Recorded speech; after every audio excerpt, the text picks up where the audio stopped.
अस्सलाम वालेकुम नाज़रीन, आऊं आहियां मोहम्मद उस्मान मल्ला। सर्वेच न्यूज़ जे सभिनी ॾिसंदड़नि खे भलीकार। बुलेटिन में शामिल कंदासीं हिन वक्त जी हिकु अहम ख़बर।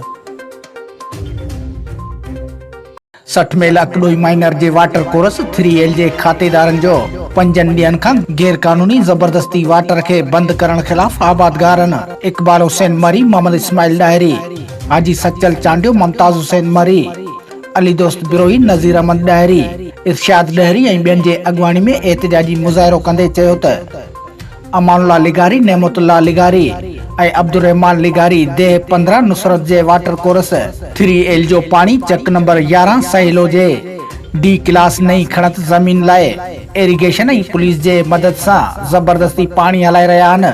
हुननि चयो त अॼु 5 ॾींहं आहे त पुलिस पंहिंजे पटे भाई अमानुल्लाह लिगारी जे वंगार वहंदे असांजो पानी बंदि करे हुननि खे पानी ॾेई रही आहे।